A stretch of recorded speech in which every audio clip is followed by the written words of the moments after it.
Hello, आज इसी विशाल नागपुरे। तो आज एक स्टूडेंट हमारे साथ है जो भी 12th में जाने वाले हैं और उन्होंने हमारा जो करियर जो है वो एनडीए में चूज़ किया है। सो उनको उसके बारे में कुछ जानना चाहेंगे कि उन्होंने एनडीए क्यों चूज़ किया। उनको कुछ किसी ने गाइड किया था क्या। तो इनसे पूछते हैं कि एज ए एनडीए क्या है जनरली और आपने एनडीए क्यों चूज़ किया। सो आपके लिए फर्स्ट क्वेश्चन ऐसा है कि आफ्टर 10th पास आपने एनडीए क्यों चूज़ किया। सर मेरा ऐसा रहा है कि पापा को स्टार्टिंग से देखा है, पापा फोर्स में हैं। तो बस वो एक था कि मुझे यूनिफॉर्म चाहिए और वो रिस्पेक्ट चाहिए। और एनडीए चूज़ करने का एक रीज़न हम बोल सकते हैं कि वो आपको एक ऑफिसर जैसी लाइफ बहुत अर्ली एज में दे देता है। आपको ऐसा लगा नहीं क्या कि चलो यार हमारे दोस्त भी बाकी सब इंजीनियरिंग वगैरह कर रहे हैं तो फिर आपको कुछ ऐसा कि फिक्स था माइंड में कि यार नेवी आर्मी एयरफोर्स में जाना है। था सर, ऐसा स्टार्टिंग से ही था। मतलब बहुत से लोगों ने बोला कि जेडब्ल्यू कर ले, नीट कर ले। मुझे बायो में भी इंटरेस्ट रहा है, तो इवन मेरी मम्मी मुझे बोलती है तू डॉक्टर क्यों नहीं बन जाती। बट वो एक रहता है ना कि यार इच्छा, दिल नहीं बोलता है कि मत बनो करके, ऐसा था इसलिए। ठीक है, मतलब आपने एक फिक्स किया तो फिर आप मतलब एयरफोर्स नेवी की आर्मी क्या चूज़ किया आपने फिर तीनों में से। सर मैंने एयरफोर्स चूज़ किया है। एयरफोर्स चूज़ किया जी। क्या। ओके ठीक है। सो देखो कुछ हमारे जो व्यूवर्स है ना उनके कुछ क्वेरीज जनरली है कि जो 10th जिन्होंने एग्ज़ाम दी है उनके लिए आपका जो इंटरव्यू बहुत इंपॉर्टेंट रहेगा फ्यूचर के लिए उनके कि एज अ 10th अगर मैं पास होता हूँ तो बहुत से पेरेंट्स में के माइंड में कुछ कन्फ्यूजन है और जो भी स्टूडेंट्स उनके माइंड में तो कन्फ्यूजन उनको तो मैच्योर्ड नहीं है लेकिन पेरेंट्स मैच्योर उनको मालूम चाहिए कि 10th के बच्चे ने क्या करना चाहिए। सो आप उनको क्या कहना चाहोगे, कुछ उनको आप क्या मैसेज करना चाहोगे। सर मैं यही बोलना चाहूँगी कि अब जब मैंने एनडीए चूज़ किया है तो वो रीज़न ही ये था कि मुझे अर्ली एज में कोई पोस्ट मिल रही है, लाइक लेफ्टिनेंट हो गया, सब लेफ्टिनेंट हो गया। और जो बाकी चीज़ें हैं उसमें बहुत टाइम लगता है। लाइक जैसे मम्मी ने बोला डॉक्टर बन जा, तो उसके लिए एमबीबीएस के लिए आपको डायरेक्ट डायरेक्ट 10 साल देना है। उसके पहले नीट का एग्ज़ाम देना है, इसलिए सर एनडीए चूज़ किया। और यही मैसेज दूंगी कि जो भी आप चूज़ करना चाहते हैं वो जो जल्दी मिल सके ऐसा देखिए। तो देखो जल्दी मिल सके लेकिन ना इजी नहीं है, मतलब इंडिया ऐसा नहीं हाँ कि इजी नहीं है। लेकिन ठीक है 11th 12 में अगर हम 2 साल अगर वो करते हैं तो मुझे लगता है कि अचीव तो इजीली कर सकते हैं हम जी। जनरली। ठीक है, तो सेकंड एक क्वेश्चन ऐसा है कि कुछ मेंटालिटी लोगों की बन चुकी है सोसाइटी में। जैसे अभी भी मैं इंक्वायरीज आ रही तो मुझे सब पेरेंट्स पूछते हैं कि सर 75% अगर मिले नहीं तो क्या होगा इनका इंडिया में। और सेकंड ये तो एक पॉइंट है लेकिन उनका ये भी कहना है कि अदर कोर्सेज करना ज़रूरी है क्या।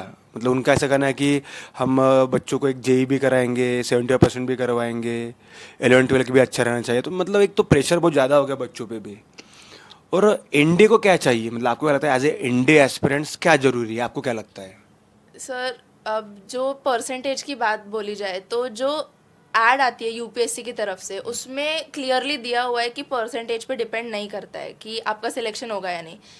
इट्स ओनली लाइक आपको 12th पास आप और आप पेपर देने के होते हैं तब। तो मतलब आप अपीयरिंग में तो परसेंट नहीं मिलेगा ना। हाँ, हाँ परसेंट ऑब्वियसली मैटर नहीं करता है, बट पास होना कंपलसरी है। और जैसा बोला गया कि बाकी कोर्सेज के साथ हम एनडीए नहीं कर सकते क्या, तो बाकी कोर्सेज में ऐसा होता है कि वो उनके बारे में स्पेसिफिक पढ़ाएंगे। अब जेडब्ल्यू कर रहे हैं तो वो मैथ्स और साइंस पे फोकस करेंगे, लेकिन एनडीए करने के लिए आपको ज़्यादातर हिस्ट्री, पॉलिटी और इकोनॉमिक्स की ज़रूरत है, एंड मेनली इज जोग्राफी।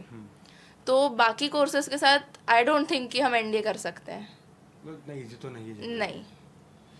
सो जो भी व्यूवर्स होंगे उन्होंने ये भी समझना है कि मैं सभी करता हूँ एक साथ।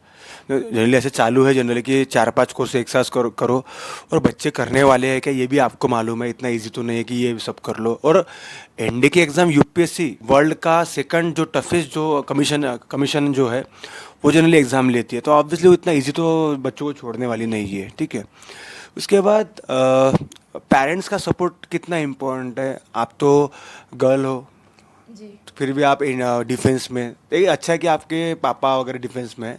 फिर भी अगर कुछ रहता है जनरली तो कैसे व्यूवर्स का ऐसा रहता है कि नहीं लड़कियों ने जाना नहीं चाहिए, ऐसा भी है कि लड़कियां जाके क्या करेंगे डिफेंस में। तो आपका क्या कहना है, क्योंकि लड़कियों के लिए जनरली एक मैसेज। स्टार्टिंग से मुझे मेरे पापा का सपोर्ट रहा है कि वो जो करना चाहती है उसको वो करने दो, क्योंकि मुझे मेरे पापा को वो नहीं करने मिला था जो वो करना चाहते थे। ना उनकी पढ़ाई ठीक से हुई थी, ना मम्मी का कुछ हुआ था, इसलिए मुझे पापा ने बहुत सपोर्ट किया। अच्छा, अभी आप 6 महीने से एनडीए के क्लासेस कर रहे हो जनरली यहाँ पे गुरुकुल एनडीए वाला में। सो आप में कुछ चेंजेस आए हैं क्या मेंटली, फिजिकली और decision making as a leadership quality में, और कौन से चेंजेस आए हैं? सर अब यहाँ पर आने से पहले ऐसा था कि बहुत लोगों से सुना था और इवन पेरेंट्स बोलते थे कि तुम कोई कोर्स लेके साथ में चलो तो तुम्हारा एनडीए हो जाएगा।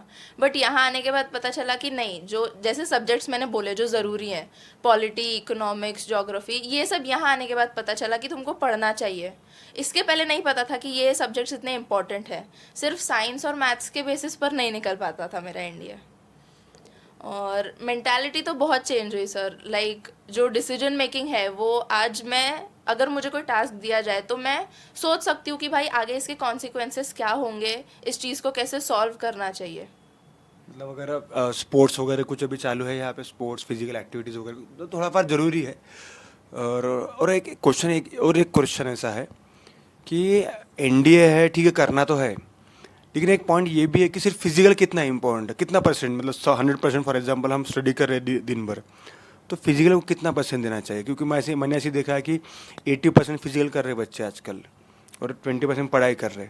पहले तो पेपर होता है और 900 मार्क का पेपर है। सो आपका क्या व्यू? अभी आपने तो देख लिया सब चीज़, आपका भी अटेम्प्ट भी आने वाला सितंबर में, तो स्टिल आप में मैच्योरिटी उतने आगे है कि फिजिकल कितना और स्टडी कितनी करना चाहिए?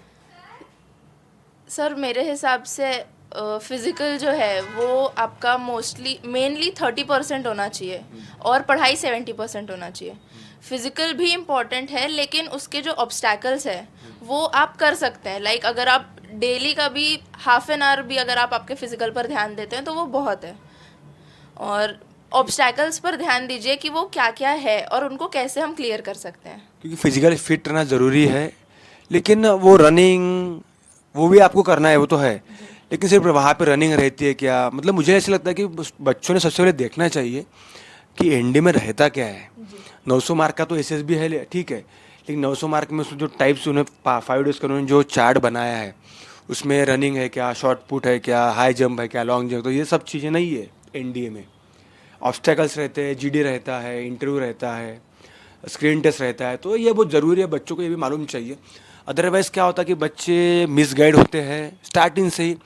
और हम देखते भी है कि नागपुर से रिजल्ट बहुत ऐसा रिजल्ट नहीं आता कि नहीं हर साल 10-15 बच्चे बनने, 15-20 बच्चे बनने।